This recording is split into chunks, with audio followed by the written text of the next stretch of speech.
Bonjour chers internautes, nous sommes heureux d'être avec vous encore aujourd'hui. Nous continuons notre série Palmonie et plus particulièrement sur la bête qui monte de la mer, sur les papes. Nous avons vu le premier, le 7e, le 40e, le 45e et nous allons nous arrêter dans cette étude sur le 46e et le 47e. Comme je dis, je ne sais pas si le 47e sera le dernier pape, ce n'est pas le sujet de l'étude, c'est surtout de montrer que le 47e sera est en relation avec la loi du dimanche. Avant de rentrer plus en détail dans ce sujet, prions. Seigneur, merci. Merci d'une façon particulière pour tout l'amour que tu déploies pour nous, envers nous. Alors que tu ne cesses de nous instruire, que nous puissions vraiment comprendre notre histoire et le temps de notre visitation, alors que les dernières scènes se précipitent. Merci pour ta lumière et merci pour ta bonté envers nous. Nous t'avons prié, nous ne sommes méritants de rien, mais au nom de Jésus. Amen. Nous avons eu l'occasion de nous arrêter sur le 45e pape en regardant cette histoire depuis le Concile de Trente où il y a eu cette séparation ou encore la volonté de mieux éclaircir la relation entre les protestants et les catholiques. Et nous nous sommes rendus compte que nous arrivions au pape François le 47e. Nous avons posé le tableau, nous avons vu Paul III, premier pape, parmi ces nombres, Grégoire XIII. Dans l'étude précédente, nous avons eu l'occasion de nous arrêter sur Pie XI, avec des dates importantes, notamment 1925 et 1929, les accords du Latran. Nous avons également eu l'occasion de voir Jean-Paul II, et de voir vraiment tout ce travail qu'il va mettre en place afin d'ouvrir une voie au 46e et au 47e. Le 46e pape, Benoît XVI, de son nom, Joseph Ratzinger. C'est un pape que je pense que tous nous avons connu, parce qu'il n'est décédé que depuis une semaine. Joseph Ratzinger est né en 1927 dans l'État libre de Bavière, en Allemagne, et il est mort récemment. C'est un pape que nous avons tous connu, parce qu'il est décédé le 31 décembre de l'année 2022. Il est un prélat, ou il a été un prélat, et théologien catholique allemand, élu pape le 19 avril 2005, sous le nom de Benoît XVI. En qualité d'évêque de Rome, il est le 265e pape de l'Église catholique, ainsi que chef de l'État du Vatican, jusqu'à sa renonciation en 2013. Il est fort de reconnaître que Benoît XVI n'a pas eu le même parcours que son prédécesseur, à la personne de Jean-Paul II. Mais il a eu un grand travail au niveau de l'enseignement, de l'écuménisme.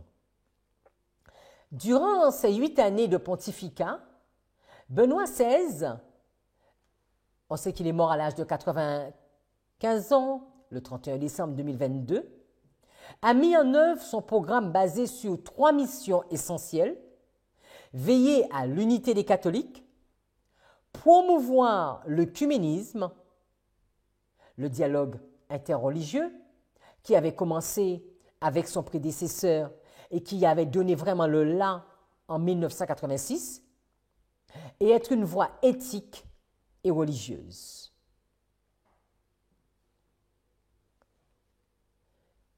Je propose dans le tableau de noter certaines de ces actions Aussi pour lui, la liste n'est pas exhaustive.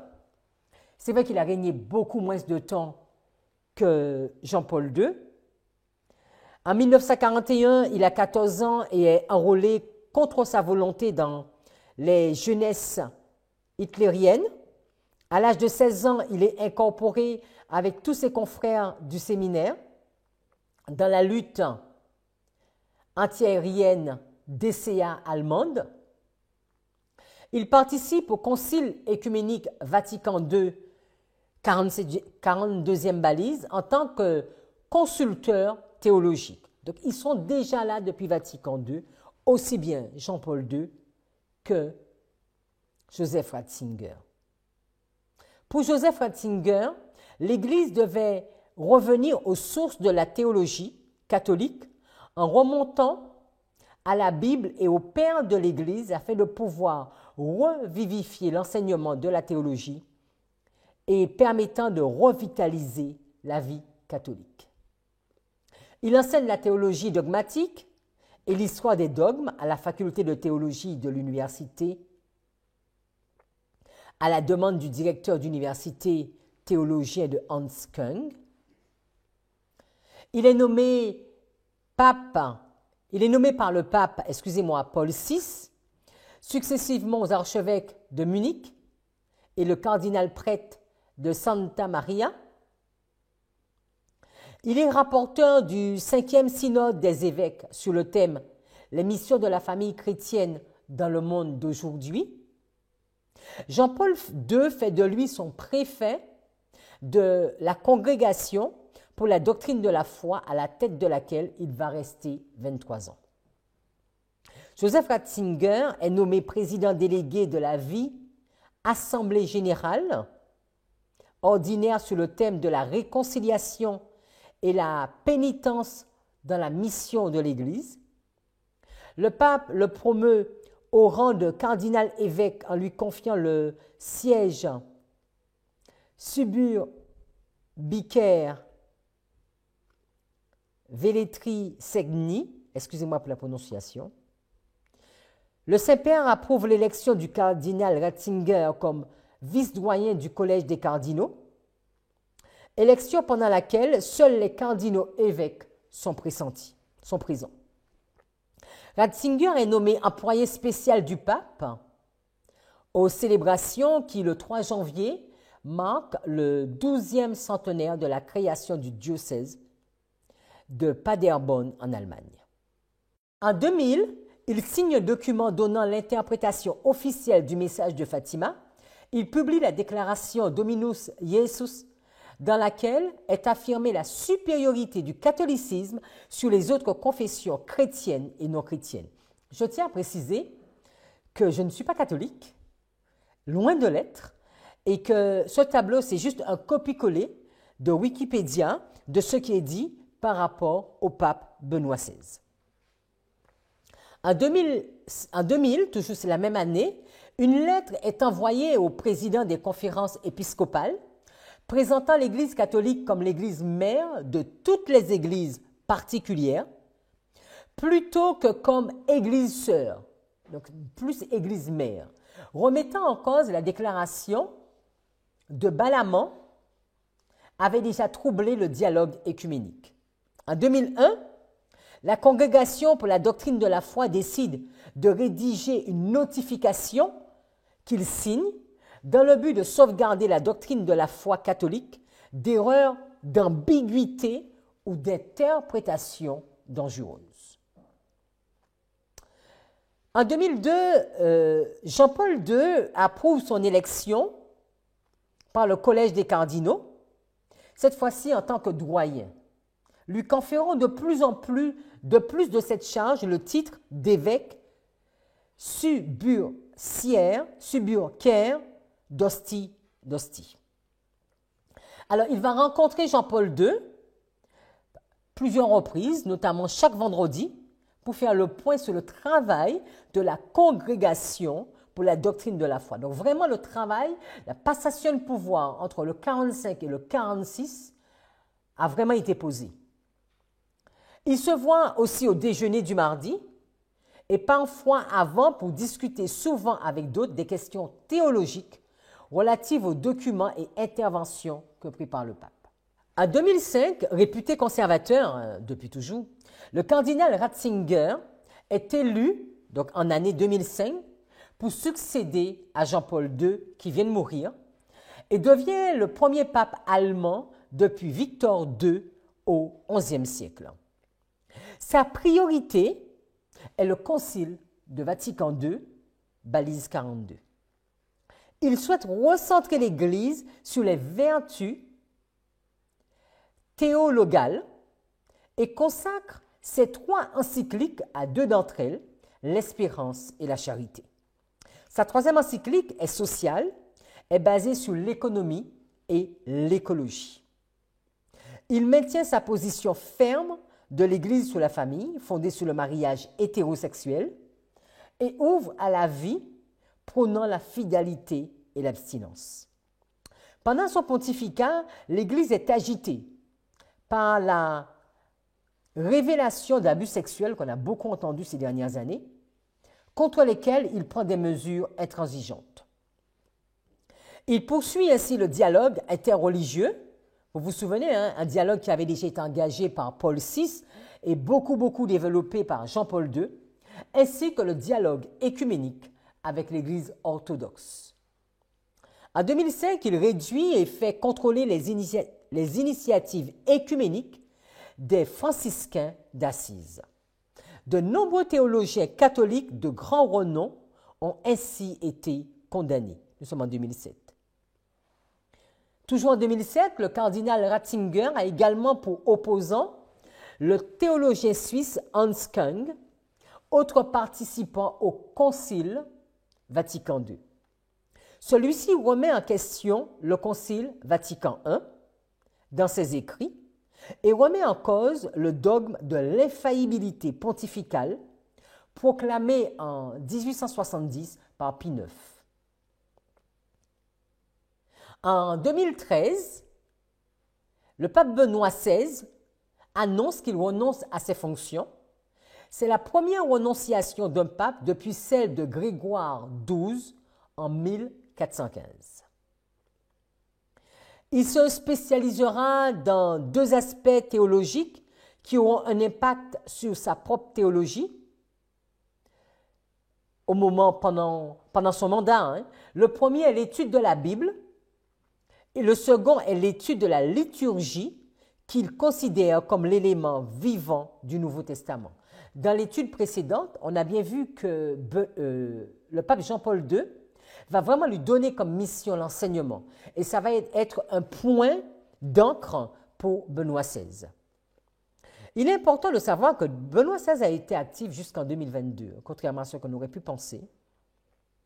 En 2019, actif dans le silence, je dirais. Il publie dans la revue bavaroise Klerusblatt et dans le quotidien italien un document de 12 pages sur l'Église et le scandale des abus sexuels. En 2022, alors que les théologiens Bernard Sven Hanout et Robert Ludek lui reprochent de ne pas avoir informé le Vatican en 1980 de l'arrivée dans son diocèse du prêtre pédophile Peter Ullermann, Benoît XVI adresse, selon le journal allemand Bild, un document en défense aux avocats qui enquêtent sur les allégations de dissimulation d'abus sexuels dans le diocèse de Munich. Toujours en 2022, une poursuite dite déclaratoire au civil est déposée contre Benoît XVI, l'archevêque de Munich et de Freising, ainsi que le cardinal Witter, pour avoir couvert des agissements d'un prêtre pédophile. Si on revient un peu avant, en 2007, pendant son mandat, il est réputé pour ses vues conservatrices sur la foi et les mœurs et sur les sujets comme l'interruption volontaire de grossesse ou l'écuménisme. Le pontificat de Benoît XVI est marqué par la révélation de plusieurs scandales, on a vu ça aussi, concernant les abus sexuels commis par les prêtres sur les mineurs. Sur la plupart de ces faits, se sont surtout produits dans les décennies précédentes. Leur mise au jour a lieu essentiellement dans les années 2000. Il va recevoir le roi d'Arabie Saoudite. C'est la première fois qu'une rencontre a lieu entre un pape et un souverain de ce pays.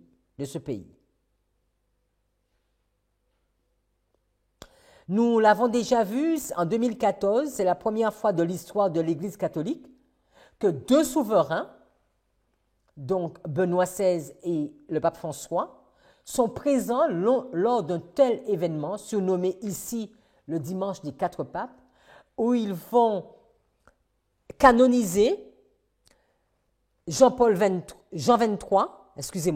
et Jean-Paul II.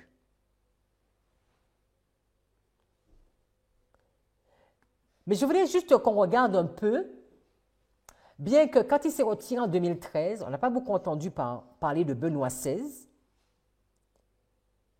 mais on peut comprendre qu'entre Benoît XVI et François, de 2013 à 2022, bien des choses se sont passées. Selon ce qu'on lit sur Internet, il est dit que durant cette période, le retraité volontaire n'est revenu sur le devant de la scène qu'à de rares occasions. En juillet 2013, donc quelques mois après s'être retiré du pontificat, le Vatican publie une encyclique signée de la main de François. Cette encyclique nommée Lumen Fidei, la lumière de la foi. On retrouve cependant la patte de Benoît XVI dans ce texte qu'il avait en grande partie rédigé au cours des derniers mois de son pontificat. Évidemment, ce vrai faux quatre mains, parce que c'était les deux, qui redit avec solennité ce que doit être la foi chrétienne et ce qu'elle ne doit pas être, est une première pour un texte papal, parce que dans ce texte, c'est aussi bien l'idée du 46e que du 47e qui est véhiculée. Il donnera l'occasion au pape François, que l'on dit alors en rupture avec son prédécesseur, tout au moins sous le style de s'inscrire dans la ligne théologique de Benoît XVI. Alors, nous allons passer au 47e. C'est vrai que quand on regarde l'étude, on peut trouver que c'est disproportionné avec Jean-Paul II, mais nous savons tous que le mandat de Jean-Paul II avait été disproportionné aussi. Il avait fait beaucoup de choses. Nous arrivons à la 47e balise. Le pape François, le dernier que nous connaissons, Georges Mario Bergoglio. Il est né en 1936. C'est important de noter qu'il est né après 1929, après la remontée ou bien la résurrection, ou bien le début de la résurrection de la papauté. Il est un homme d'église argentin, actuel évêque de Rome et le 266e pape de l'Église catholique, sous le nom qu'il a choisi, François. Depuis son élection le 13 mars 2013, il était auparavant archevêque de Buenos Aires. Bergoglio est le premier pape issu des rangs de la Compagnie de Jésus, que nous connaissons, les Jésuites. C'est le premier pape. Alors, je vais noter. Donc, François.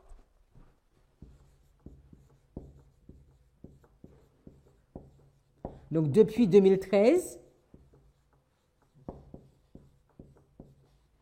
c'est le premier pape jésuite.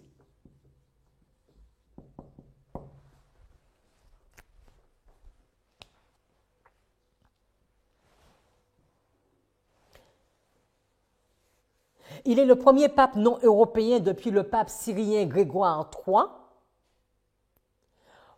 au 8e siècle, ainsi que le premier issu du continent américain. Il est également le premier pape à prendre le nom de François, choisi en mémoire de François d'Assise. C'est ce que nous lisons, mais nous verrons un peu plus au fur et à mesure que nous avançons. Georges Mario Bergoglio est né le 17 décembre 1936 dans le quartier populaire de Flores à Buenos Aires, dans une famille d'immigrés italiens. Inscrit dans un lycée le préparant au métier de technicien en chimie, il se sent bientôt une vocation religieuse. Le jeune Bergoglio commence ainsi son noviciat chez les Jésuites en 1958. Donc, j'ai noté 1958. Je vais mettre début chez les Jésuites. C'est important de noter le 1 et le dernier. Nous avons vu dans la liste, c'est ici, au Concile de Trente, que Paul III, en 1740, avait validé les Jésuites. 47 balises plus tard, le pape lui-même est jésuite. Puis, il entame un cursus universitaire après les études de lettres à Santiago du Chili. Il obtient une licence de philosophie à Buenos Aires. Ainsi formé, il enseigne la littérature et la psychologie dans un établissement secondaire tout en préparant un diplôme de théologie. Ordonné prêtre en 1969, Georges Bergoglio prononce ses vœux définitifs pour rejoindre la Compagnie de Jésus, donc les Jésuites, en 1973. Il sera supérieur de la province jésuite argentine jusqu'en 1979, et ceci pendant 6 ans. Après une année 1971-72 de troisième à Alcalá de Henares en Espagne, Georges Bergoglio est nommé maître des novices du Colegio Máximo San José, institution jésuite de San Miguel, en 1972, et fait profession solennelle le 22 avril 1973, comme on l'a déjà dit. Donc, 1973 à 1979, il va être responsable. Il va être de 73 à 79, pendant 6 ans, il va être responsable.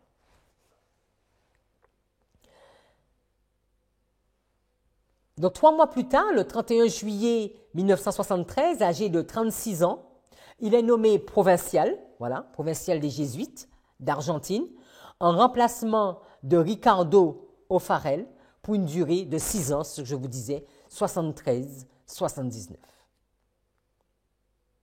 Mais qui sont les Jésuites?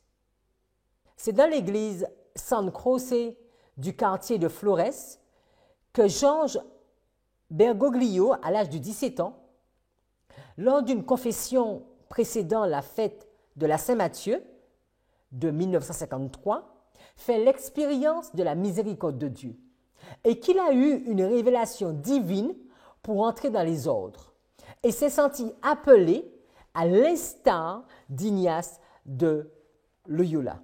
En 1953, on va le noter, 1953, il a l'appel.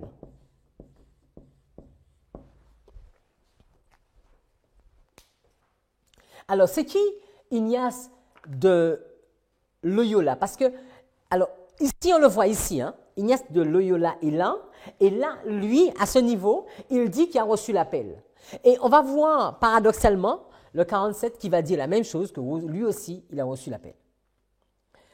Ignace de Loyola est un prêtre de théologien basque espagnol. Il est l'un des fondateurs et le premier supérieur général de la Compagnie de Jésus, les Jésuites. congrégation catholique reconnue par le pape Paul III, donc ici, en 1740, et qui prit une importance considérable dans la réaction de l'Église catholique romaine au XVIe et XVIIe siècle face à l'ébranlement causé par la réforme protestante. Je vous invite à regarder l'étude sur ce sujet, c'est-à-dire les papes, le premier et le septième pape, où on en parle. En 2015, la fraternité sacerdotale Saint-Pie X, vous savez que c'était le pape, le 38e pape est inscrit dans le registre des instituts de vie consacrée catholique. Pendant le jubilé de la miséricorde, du 8 décembre 2015 au 20 novembre 2016, François déclare que les fidèles approchant les prêtres de la fraternité sacerdotale Saint-Pie X pour se faire confesser durant ce jubilé auront la possibilité de recevoir l'absolution. Important de noter ça.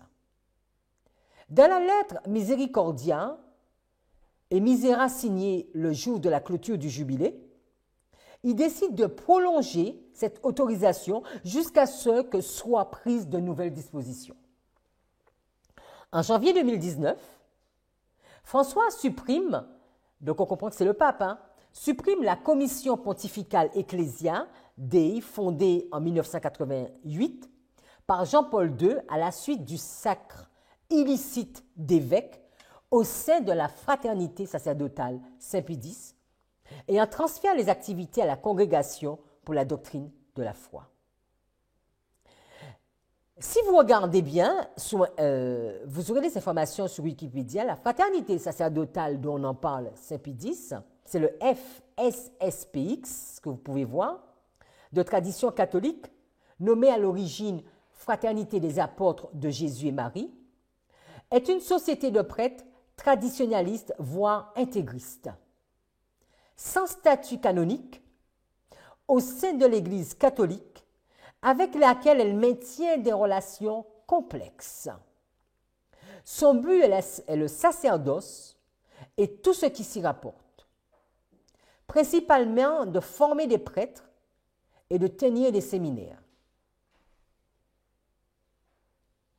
On sait que la formation des prêtres et tout ce qui était séminaire, école, c'est quelque chose chez les jésuites. Elle a son siège à Meizingen, dans le canton de Zug, en Suisse. Je vous invite à faire plus de recherches sur ce sujet si vous êtes intéressé. Si nous revenons en 2015, le pape François, dans sa deuxième encyclique, que tous vous en avez entendu parler, et si ce n'est pas le cas, je vous invite vraiment à regarder, parce qu'il y a beaucoup de choses qui pourraient nous concerner, le Laudato Si, qui veut dire « Loué sois-tu », est présenté le 18 juin 2015, quelques mois avant la conférence de Paris sur les changements climatiques. C'est la première encyclique à traiter spécifiquement des questions liées à la sauvegarde de la création, à l'écologie intégrale et au développement durable. Dans cette encyclique, il constate les effets des activités humaines sur l'environnement, réchauffement climatique, critique le court-termisme de notre civilisation, voit dans la globalisation du paradigme technocratique la cause de la crise écologique actuelle, se préoccupe de l'inégalité planétaire entre les pays du Nord et les pays du Sud, et notamment des pays les plus pauvres, se montre attentif aux besoins des générations futures. Cette encyclique est considérée par le CERAS, Action populaire, association jésuite, comme le document magistériel le plus important depuis le Concile Vatican II sous le 42e pape. C'est important à noter ça. Ce n'est pas un concile, c'est une lettre, c'est une encyclique, mais qui pourrait même être comparée à un concile.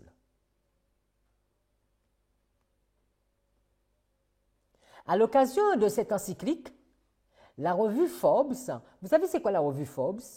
C'est un magazine économique américain, d'accord, qui est fondé en 1917. Rappelle que, comparé aux candidats à la présidence des États-Unis, le pape est le seul à posséder une expérience scientifique, le seul à exercer des responsabilités sur une population plus vaste que celle des États-Unis, et le seul à se fixer une feuille de route concernant l'équilibre durable de la Terre et de toute forme de vie existant dessus, peu importe ta religion. Le seul à se fixer une feuille de route concernant l'équilibre durable de la Terre et de toute forme de vie existant dessus.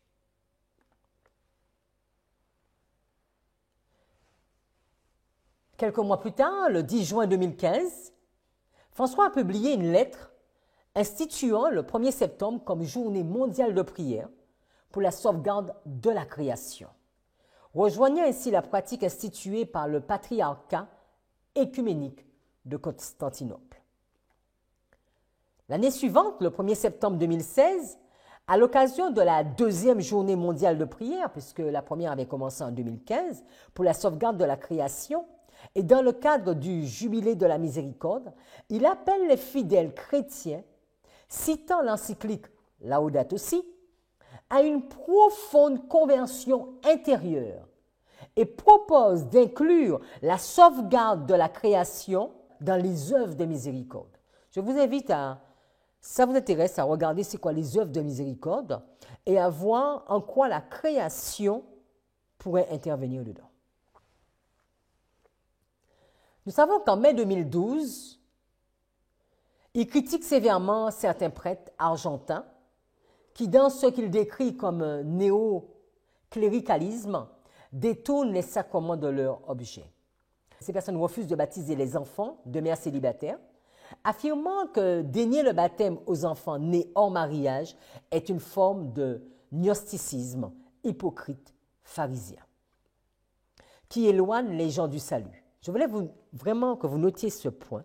L'archevêque de Buenos Aires, donc la personne du pape François, appelle au contraire le clergé à aller au-devant des familles éloignées de la pratique religieuse pour proposer le baptême, même ceux qui ne sont pas pratiquants.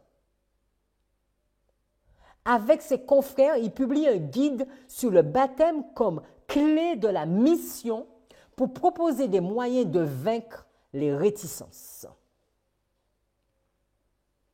En 2014, alors qu'il est pape pour la première fois dans l'histoire, le pape va baptiser l'enfant d'un couple non marié lors d'une cérémonie à la chapelle Sixtine à Rome, et ce durant la messe traditionnelle du baptême du Seigneur avec 31 autres personnes en commémoration du jour où Saint Jean a baptisé Jésus. Georges Mario Bergoglio a été membre depuis la fin des années 1960 d'une organisation péroniste dite OUTG, donc Organisation unique du transfert générationnel. Celle-ci se consacrait à la formation de jeunes cadres du péronisme, mouvement à la fois social et très hostile au marxisme. Le politologue Paul Ariès explique dans le livre « La face cachée du pape François » en 2016 que l'OITG résulte de la fusion d'un mouvement intitulé « La Garde de fer » et d'une autre organisation de la même mouvance idéologique. À la différence d'autres organisations péronistes, la Garde de fer rejetait la lutte armée comme méthode d'action contre la dictature. Fin 1974, alors qu'il était provincial des Jésuites, entre 1973 et 1979, depuis un an, il confia le contrôle de l'université jésuite d'El Salvador à d'anciens membres de cette organisation. Donc, on voyait la relation entre les jésuites et l'OUTG.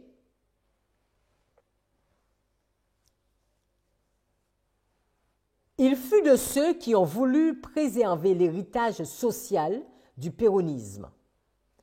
Dans un livre d'entretien, El Jesuita, publié en 2010, il présente son parcours et insiste sur le fait que sa ligne a toujours été le souci des pauvres, l'organisation en leur faveur des structures sociales et l'évangélisation en ce sens.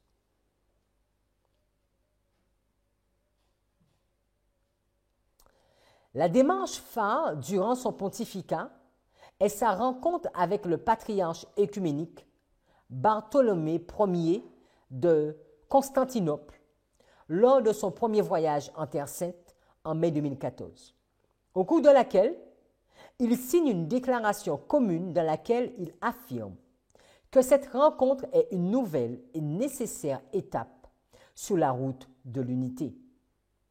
En février 2016, il rencontre le patriarche Cyril Ier de Moscou à Cuba afin d'intensifier les relations œcuméniques entre les églises orthodoxes et catholiques. Nous savons qu'il y a eu un schisme en 1054. Ce pape va se rapprocher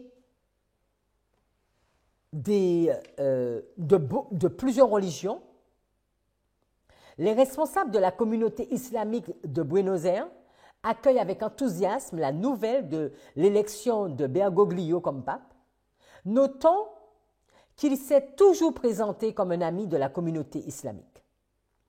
Et en faveur du dialogue, citant sa réaction à l'incident survenu lorsque Benoît XVI a cité un document médiéval qui décrivait Mahomet comme maléfique et inhumain. Selon eux, Bergoglio a pris immédiatement ses distances avec la citation. Donc nous voyons en tout cas cette différence entre Benoît XVI, entre le 46 et le 47. Le 23 mai 2016, une rencontre qualifiée d'historique a lieu au Vatican entre Ahmed El-Tayeb et François. À cette visite suit le 28 avril 2017 celle du pape à l'université d'Al-Azhar.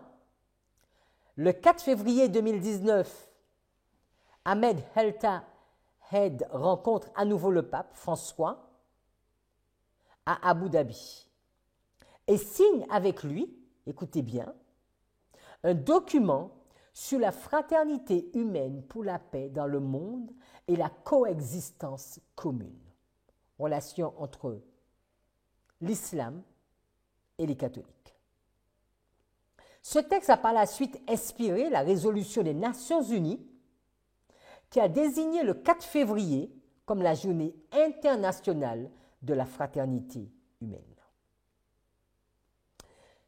Il a également fait un pas avec les Juifs, Jean-Paul II l'avait déjà fait. Dès son élection, il adresse un message au grand rabbin de Rome, Riccardo Di Segni, où il annonce son intention de contribuer au dialogue avec les Juifs dans un esprit de collaboration renouvelé. Et annonce que par leurs racines communes avec les Juifs, les catholiques ne doivent pas être antisémites. Julio Schlossler, rabbin de Buenos Aires, affirme être un ami du pape. Le 28 mars 2013, le pape François affirme que le lien entre catholiques et juifs est un lien spirituel très spécial. J'espère que nous voyons vraiment toute cette progression qui ne date pas de François, qui date de Jean-Paul II, mais qui est toujours dans cette même continuité, l'écuménisme protestant. Nous allons dire nous sommes des protestants. Le bureau de presse du Saint-Siège a publié le 31 octobre 2017, vous savez que 2017 c'était l'année de Luther, les 500 ans depuis qu'il avait placardé les 95 thèses, une déclaration commune du Conseil pontifical pour la promotion de l'unité des chrétiens de la Fédération luthérienne mondiale, marquant la clôture de l'année de commémoration conjointe de la réforme protestante. Les efforts écuméniques ont un même but, dit le texte, recevoir l'Eucharistie à la même table, comme expression concrète de la pleine unité. Car, est-il précisé, la séparation est un échec qui a blessé le corps du Seigneur. Cette année a été une nouvelle étape, donc l'année 2017, vers l'unité pour laquelle le Christ a prié. Donc, il parle de Jean 17. Affirme sans sourciller la déclaration. Donc, les protestants unis au catholicisme, les juifs unis au catholicisme, l'islam uni au catholicisme. Nous avons vu l'année dernière l'invasion de l'Ukraine. Et lors d'une interview accordée au rédacteur en chef du Corriere della Sera, le 3 mai 2022, François déclare avoir à nouveau échangé avec le patriarche Cyril de Moscou. Il relate son échange. J'ai parlé avec Kirill pendant 40 minutes sur Zoom. Pendant les 20 premières minutes, il lit sur une feuille de papier qu'il tient à la main toutes les raisons qui justifient l'invasion russe. Je l'ai écouté et j'ai répondu, « Je ne comprends rien à tout cela. Frère, nous ne sommes pas des clercs d'État. Nous ne devrions pas parler le langage de la politique, mais plutôt le langage de Jésus. Nous sommes des bergers du même saint troupeau de Dieu. Pour cette raison, nous devons chercher un chemin vers la paix. Nous devons arrêter les combats. Un patriarche ne peut pas s'abaisser à devenir l'enfant de cœur de Poutine. » Nous savons et nous pouvons comprendre qu'il y a une cohabitation, si nous revenons un peu dans le passé, entre 2013 et 2022, entre le 46 et le 47. Des photos volées montrent encore Benoît XVI se promenant à l'aide d'un déambulateur, soutane blanche et casquette de la même couleur, dans les jardins de sa résidence vaticane. En avril 2014, le pape émérite, donc Benoît XVI, le 46e, physiquement diminué, apparaît une nouvelle fois dans la vie officielle de l'Église, lors de la canonisation des papes Jean XXIII et Jean-Paul II. Cette journée des 4 papes, on avait entendu parler des 4 mains, maintenant des 4 papes, soulignait une fois encore la volonté de François d'afficher la continuité de la papauté en dépit des styles très différents des papes de ces 50 dernières années. Il est important de noter, en 2014, il y a quelque chose de particulier qui s'est passé qu'on n'a peut-être pas fait attention. En 2014, c'est la première fois que nous voyons cette union. En principe, quand un pape meurt, il y en a un autre qui arrive. Sauf qu'en 2013, le 46e a abandonné, s'est retiré en tout cas, et le 47e est arrivé. Et on voit le 46e et le 47e unis et élèvent le 45 dans la canonisation. Ils élèvent le 45. Mais pas seulement le 45. Ils vont élever Jean XXIII. Jean XXIII, c'est la balise 42. Jean XXIII, c'est Vatican II. C'est l'écuménisme. Est-ce qu'ils sont en train d'élever d'un côté l'écuménisme et de l'autre côté celui qui a donné à la papauté toute sa puissance?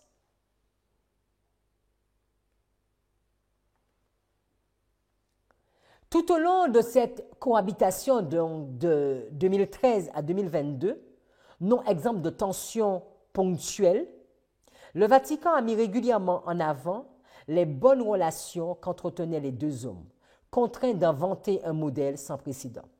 Lors d'une journée d'hommage aux personnes âgées célébrée par le pape François, ce dernier y associe son prédécesseur et se réjouit alors d'avoir avec Benoît XVI comme un sage grand-père à la maison.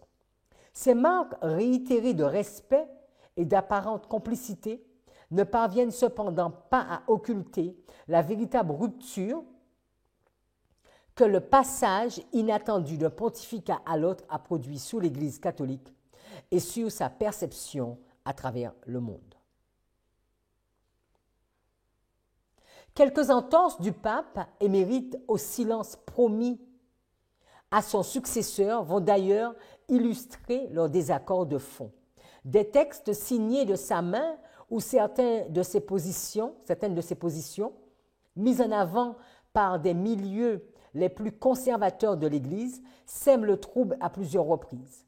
Ainsi, en avril 2019, Benoît XVI prend la plume pour attribuer au relativisme de la société post-68 le drame de la pédophilie dans l'Église catholique. Cette analyse, contredite par la prégnance de ce fléau dans les décennies précédentes, signe un retour en arrière par rapport aux tentatives de transparence de l'institution, auxquelles Joseph Ratzinger, donc Benoît XVI, n'est pourtant pas étranger pour affronter ce problème.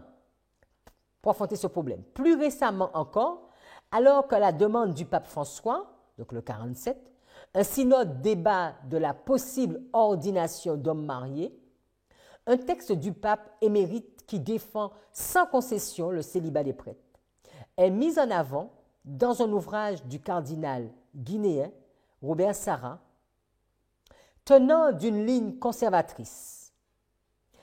L'intention est claire, opposer à tout prix les deux papes et leur conception de l'Église. Nous ne voulons pas entrer dans ce discours, nous voulons juste comprendre qu'est-ce qui se passe. Et on peut, avec une analyse, se dire que depuis le 1er janvier 2023, le pape François il est seul pour la première fois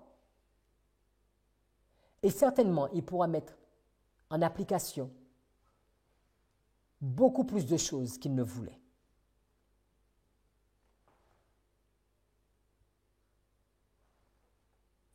Premier pape de l'histoire moderne à quitter volontairement sa charge, la personne de Benoît XVI, venait implicitement de léguer l'une des réformes les plus spectaculaires de son pontificat long de 8 années.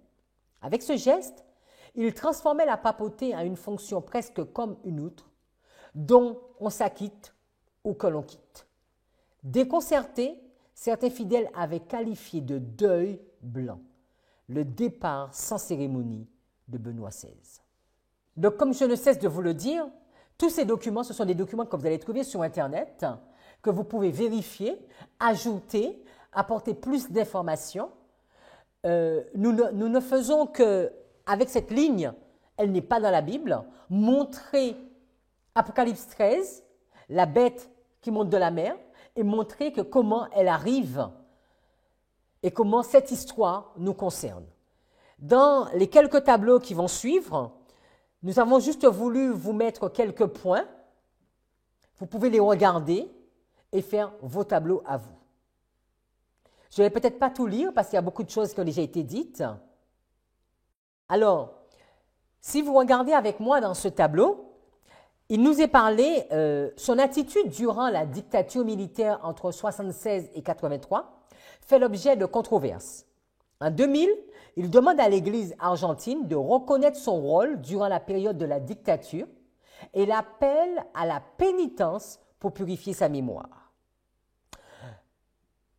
Notons aussi qu'un des 3 magistrats chargés de l'examen des accusations en 2011 explique, après étude des éléments, qu'il est totalement faux de dire que Georges Bergoglio aurait livré ses prêtres et que par conséquent la justice l'a innocenté. Donc il y a tout un problème, un discours par rapport à son rôle qu'il a eu dans différentes actions avant même d'être pape. Parce que si nous regardons la diapo 96, il nous est dit que l'un des jésuites, à la personne de Orlando Yorio, il est mort en 2000, est resté persuadé que le provincial, à la personne du pape François, n'était pas intervenu pour leur libération et qu'ils étaient d'ailleurs passés pour morts. Jean-Paul II va le nommer évêque auxiliaire de Buenos Aires en 1992. Il est important de noter, les amis, qu'à partir de 1992, les 3 se connaissent. Il y a une relation à partir de 1992 je n'ai pas vu l'information plus haut, mais après la chute du mur de Berlin, Daniel 11, 40, nous voyons le 45, 46 et 47 en relation.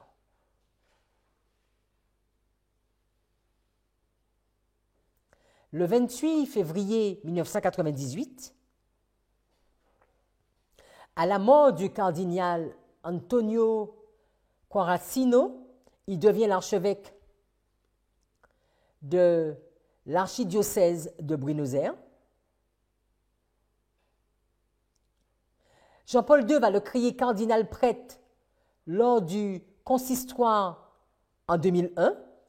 Selon le vaticaniste Lucio Brunelli, lors du conclave d'avril 2005, vous savez, c'est après la mort de Jean-Paul II, il fallait élire le pape, pour l'élection du successeur de Jean-Paul II, George Mario Bergoglio aurait été, comme nom italien, réputé en outre pour sa solidité doctrinale, le principal concurrent du cardinal Ratzinger. Il est important de noter qu'en 2005, à la mort du 45e, le 46e et 47e sont en train de travailler pour une place. Qui aura cette place? Mais d'après Lucio Brunelli, Bergoglio se serait retiré de la course presque en larmes. Il y a certaines personnes qui contredisent tout ceci. En 2007, lors de la 5e conférence générale du Conseil épiscopal latino-américain, qui se déroulait dans le sanctuaire d'Aparecida du Brésil, le cardinal Bergoglio est élu président de la commission de rédaction du document final appelé document d'Aparecida. Benoît XVI, ayant annoncé le 11 février 2013 sa renonciation, un conclave est convoqué à partir du 12 mars, environ un mois plus tard, 2013. Lors des discussions préalables, l'intervention du cardinal Bergoglio sur la nécessité pour l'Église de se décentrer vers ses marges est particulièrement remarquée. Après environ 24 heures de délibération et 5 tours de scrutin, il est élu le 13 mars 2013 au soir. Il est le premier pape à se présenter au balcon sans aucun ornement liturgique, portant une simple soutane blanche et une croix pectorale sobre. Il prie ensuite pour Benoît XVI, qu'il appelle l'évêque émérite, étant lui-même évêque de Rome. Pour la première fois depuis 1054, et depuis la séparation des églises d'Orient et d'Occident, vous vous souvenez, Jean-Paul II disait que lui, il priait aussi bien pour l'Orient que l'Occident. Un patriarche écuménique de Constantinople est présent, Bartholomé, lors de la cérémonie d'inauguration du pape François. Albino Luciani, qui était Jean-Paul Ier, Jean-Paul II et Joseph et Benoît XVI, donc Jean-Paul Ier, Jean-Paul II et Benoît XVI avaient tous trois été créés cardinaux par Paul VI.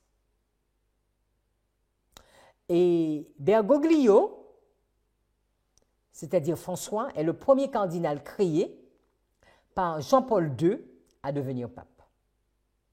Le nouveau pape a demandé explicitement à être signé par François et non François Ier. Il aurait confié avoir songé à prendre le nom, écoutez bien, de Jean XXIV, donc à la suite de Jean XXIII. Jean XXIII, c'est celui qui a fait Vatican II, en hommage à Jean XXIII, s'il avait été élu en 2005. Dans les armes que portait le cardinal Bergoglio comme archevêque de Buenos Aires, l'étoile à 5 branches et la fleur de nard étaient d'argent et non d'or. Le 29 mars, l'étoile passe à 8 branches en référence aux 8 béatitudes. Les 2 premières grandes réformes entreprises concernent les institutions curiales de l'Église au Vatican et la pastorale de la famille. Donc on a déjà vu en mars 2013, lors d'une rencontre sans précédent dans l'histoire de la chrétienté, François rencontre son prédécesseur Benoît XVI à Castel lors d'un échange de près de 3 heures. Cette nouvelle constitution instituée, donc là nous sommes en 2022, tout ce qui est mis, ce n'est pas forcément chronologique, je le reconnais, excusez-moi. Cette nouvelle constitution instituée Praedicate Evangelium, annoncer l'évangile, est publiée de manière inattendue le 19 mars 2022, donc l'année dernière. Elle ambitionne transformer la curie en un outil plus tourné vers le monde, l'évangélisation. Une structure plus missionnaire et davantage au service de l'évangélisation et des églises particulières.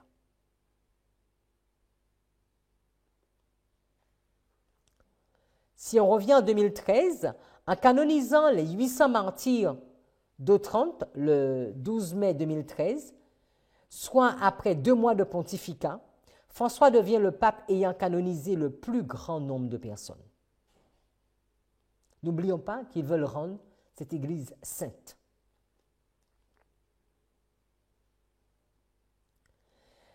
Ainsi, par dérogation papale, il canonise Jean 23, nous l'avons déjà vu en 2014, qui n'a alors qu'un seul miracle officiellement reconnu.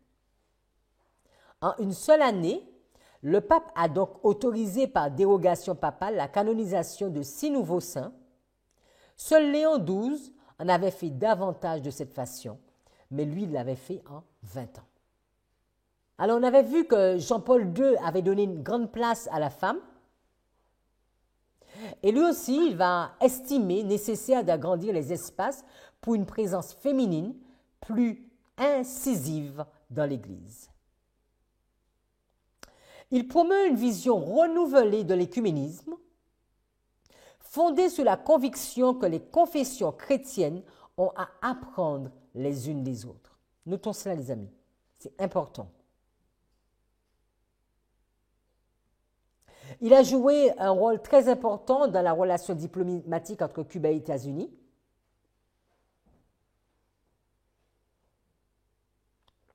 Son premier encyclique, on l'a vu, est en 2013.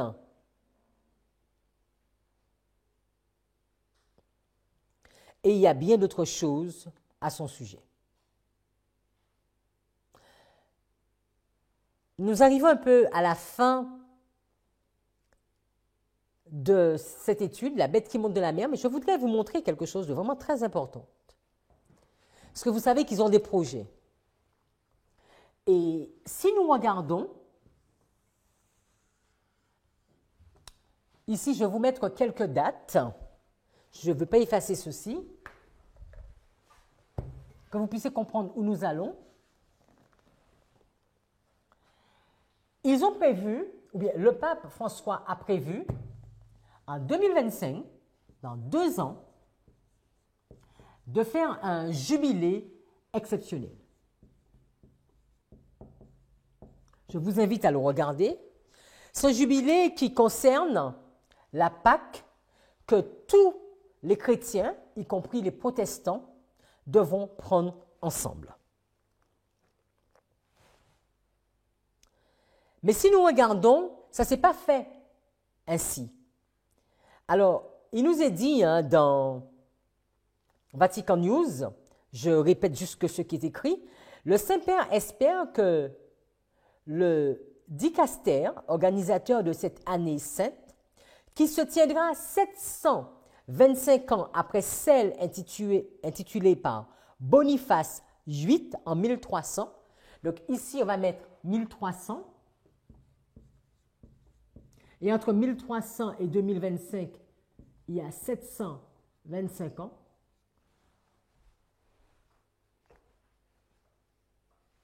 Saura faire de ce moment de grâce une étape significative pour la pastorale des églises particulières, latines et orientales, qui au cours de ces années sont appelées à intensifier leur engagement synodal. Il souhaite que partout l'événement puisse être préparé et célébré avec une foi intense, une vive espérance et une charité active. Mais ce n'est pas la seule chose qu'ils veulent fêter en 2023. Si nous regardons l'année 1300, c'est le premier jubilé pour l'Église catholique. Mais c'est quoi un jubilé? Si vous allez avec moi dans Lévitique 25, verset 50, il est dit « Il comptera avec celui qui l'a acheté depuis l'année où il s'est vendu jusqu'à l'année du jubilé. Et le prix à payer dépendra du nombre d'années, lesquelles seront évaluées comme celles de mercenaires. » Jubilé, c'est la Strong 3104. C'est vrai que souvent, quand nous voyons jubilé, nous pensons à 50 ans. Jubilé peut vouloir dire retentissante, trompette. L'année du jubilé, dans la Strong, il va nous dire c'est marqué par le son des trompettes. C'est un message qui est donné au son de la trompette. Et eux, l'Église catholique, souvent, ils font leur jubilé tous les 25 ans. Et pour eux, c'est un son qu'ils donnent à la trompette. Si nous allons sur la diapo 102, Boniface VIII, né vers 1235, est mort le 11 octobre 1303, de son nom Benedetto, est à partir du 24 décembre 1294 pape de l'Église catholique romaine. Il est célèbre pour avoir porté à son sommet l'absolutisme théocratique de la papauté. C'est fort ça.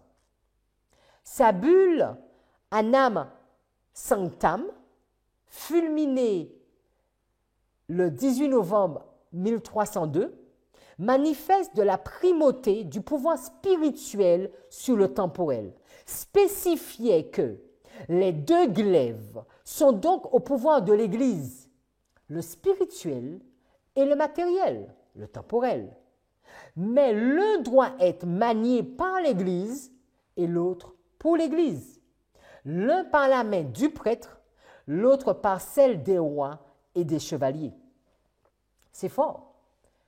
Le son est littéralement donné en 1300 et concluait que toute créature, écoutez bien, c'est vraiment la même chose qu'on peut voir avec le pape François, toute créature humaine, par nécessité de salut, doit être soumise au pontife romain. 1300. C'est ce qu'ils veulent commémorer en 2025. Mais en 2025, ils ne veulent pas commémorer seulement ça. Un archevêque orthodoxe plaide pour que les chrétiens fêtent Pâques ensemble dès 2025. On a dit les chrétiens, hein? Protestants, catholiques, orthodoxes et plus. L'année du 1700e anniversaire du premier concile écuménique de Nicée. Nous sommes en 325. Il y a le premier concile de Nicée et là nous sommes à 1700.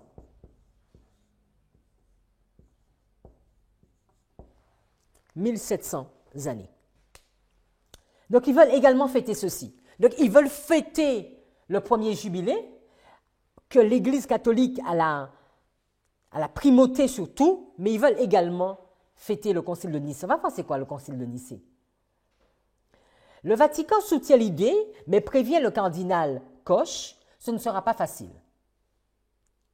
Pour donner corps à sa proposition, l'archevêque orthodoxe Job Getcha de Telmésos estime que l'année 2025, qui marquera le 1700e anniversaire du premier concile écuménique de Nicée, en Turquie actuelle, serait une bonne année pour, écoutez bien les amis, éduquer les chrétiens sur la nécessité d'une réforme du calendrier. Vous vous souvenez, Grégoire XIII qui avait fait une réforme du calendrier et d'une date de Pâques commune.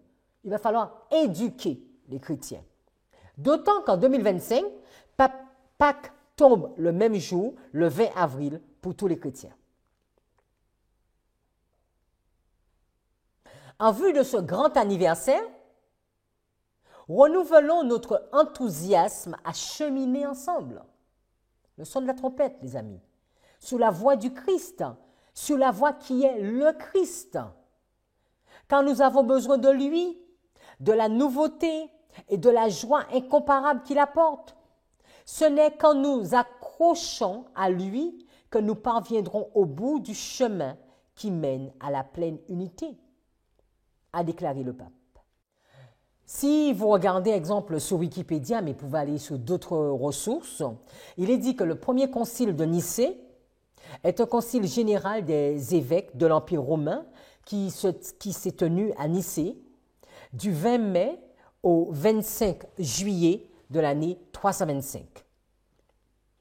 C'était sous l'empereur Constantin Ier. C'était le premier concile écuménique du christianisme primitif et nous savons qu'il va être discuté du rôle de Jésus et du rôle de Dieu et également par rapport à la Trinité.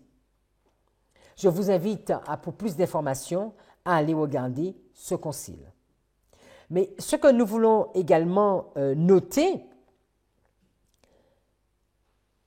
c'est que lors de ce concile, ou après ce concile de Nicée, il y a eu toute une période de persécution entre les catholiques et les ariens. Là aussi, je vous invite à regarder ce sujet.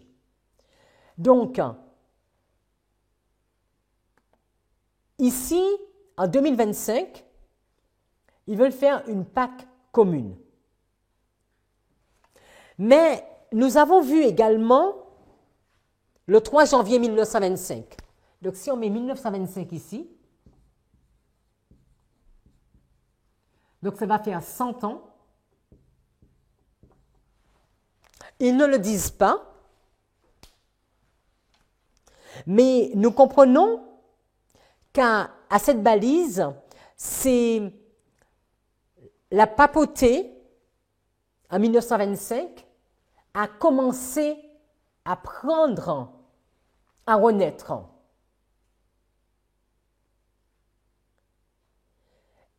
Et je vous invite à regarder, il y a beaucoup de documents, il y a beaucoup de textes sur 2025.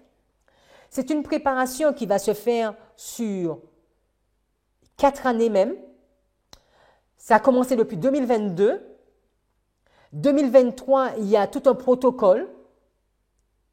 2024, et pour arriver à 2025, l'unité au sein des églises, protestants, catholiques, orthodoxes, certainement d'autres, afin de prendre la Pâque commune ensemble un dimanche. Si nous regardons ce schéma, où vous voyez le premier concile écuménique qui est noté, comme on en a parlé en 325, l'année 1925, la restauration de bons rapports entre le Vatican et le gouvernement italien, et tout ceci pour 2025, dans 2 ans. Beaucoup de choses vont se passer cette année, parce que pour cette année, on attend à ce qu'il y ait vraiment une relation beaucoup plus intense interreligieuse. Mes amis, que dire si ce n'est que tout est déjà en place? Et si nous-mêmes, nous ne savons pas, la papauté sait où elle va. Peut-être que nous avons oublié. La Odyssée ne cesse de penser qu'elle est riche, qu'elle n'a besoin de rien, alors qu'elle ne se rend pas compte qu'elle est aveugle misérable et nu. La bête qui monte de la mer est déjà active. Elle attend simplement que la bête qui monte de la terre lui fasse un clin d'œil. C'est ce que nous verrons dans la prochaine étude. Prions. Seigneur, nous voulons te remercier pour tout ce que tu fais. Les choses sont en place. La bête qui monte de la mer est présente. Elle est en action depuis des années. Tout est prêt. Ton peuple regarde tout ceci, mais ne comprend même pas ce qu'il voit. Ne voulons pas paniquer, mais il y a de quoi être bousculé. Les choses se passent devant nous. La papauté s'est mise debout, avec des paroles arrogantes, voulant transformer ta parole, voulant mettre sa parole au-dessus de la tienne,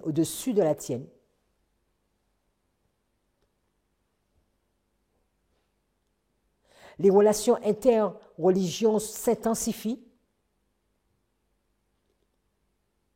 L'écuménisme bat son plein, et même au sein de ton peuple, Seigneur, nous le voyons. Nous sommes complètement endormis.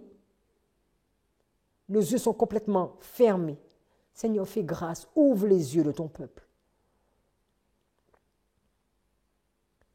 Nous pensons que le bien est mal et que le mal est devenu bien. Seigneur, fais grâce à ton peuple. Je te demande de toucher les cœurs de ceux qui vont étudier tous ces sujets. Le 47e est déjà en place. Il attend juste un là de la bête qui monte de la terre afin que tout puisse se déclencher rapidement. Seigneur, pardonne-nous. Nous allons entendre beaucoup de choses cette année 2023. Le projet de 2025 se met en place. Ce n'est pas nous qui le disons. Les dates sont officielles. Et là encore, nous dormons. Pardonne ton peuple, Seigneur. Réveille-nous. Réveille-nous, Seigneur. Réveille-nous. En ton Saint-Nom, nous avons prié. Amen.